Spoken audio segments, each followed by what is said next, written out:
অভিনেতা যতীন বৰাৰ মাকে কি চাকৰি কৰিছিল জানেনে?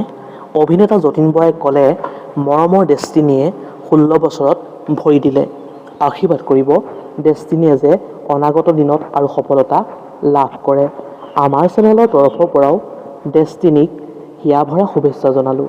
অনাগত দিনত ডেষ্টিনীয়ে সফলতা কঢ়িয়াই আনক। সফল হওক ডেষ্টিনী। নমস্কাৰ বন্ধু বান্ধৱীসকল, আপোনালোক সকলোকে স্বাগতম জনাইছোঁ আমাৰ চেনেলৰ অন্য এটা নতুন ভিডিঅ'লৈ। তেন্তে আহক আজিৰ ভিডিঅ'টো আৰম্ভ কৰোঁ।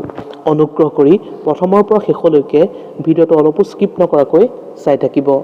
মোৰ আপোনাৰ সকলোৰে প্ৰিয় অভিনেতা যতীন বৰাৰ এটা বহু নজনা কথা আপোনালোকক আজি ক'বলৈ আগবাঢ়িছোঁ। অভিনেতা যতীন বৰায়ো ইমান দিনে এই কথাটো জনোৱা নাছিল অনুৰাগী। অসমৰ জনপ্ৰিয় অভিনেতা যতীন বৰাৰ মাকে কি চাকৰি কৰিছিল জানেনে? অসমৰ জনপ্ৰিয় অভিনেতা যতীন বৰাৰ মাকে নাৰ্ছৰ চাকৰি কৰিছিল। হয়, ইমান দিনে অসমৰ জনপ্ৰিয় অভিনেতা যতীন বৰাই এই কথা জনোৱা নাছিল অনুৰাগী।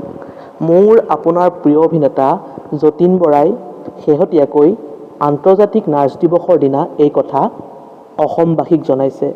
উল্লেখযোগ্য যে এপল হস্পিটেল গুৱাহাটীয়ে আন্তৰ্জাতিক নাৰ্ছ দিৱসৰ লগত সংগতি ৰাখি এটা অনুষ্ঠান আয়োজন কৰিছিল। অসমৰ জনপ্ৰিয় অভিনেতা যতীন বৰাদেৱ তাত উপস্থিত আছিল।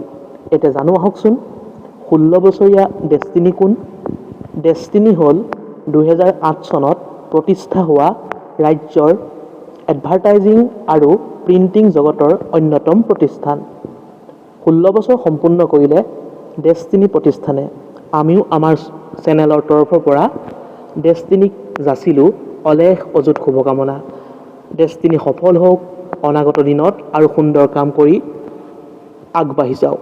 ভিডিঅ'টো আছিল ইমানেই। যদি আপোনালোকে চাই ভাল পালে লাইক, কমেণ্ট, শ্বেয়াৰ আৰু যদি নতুনকৈ আমাৰ চেনেলটো চাই আছে ছাবস্ক্ৰাইব কৰি কাষতে থকা বেল আইকনটো প্ৰেছ কৰি অল কৰি দিব বুলি আশা ৰাখিলোঁ। ধন্যবাদ।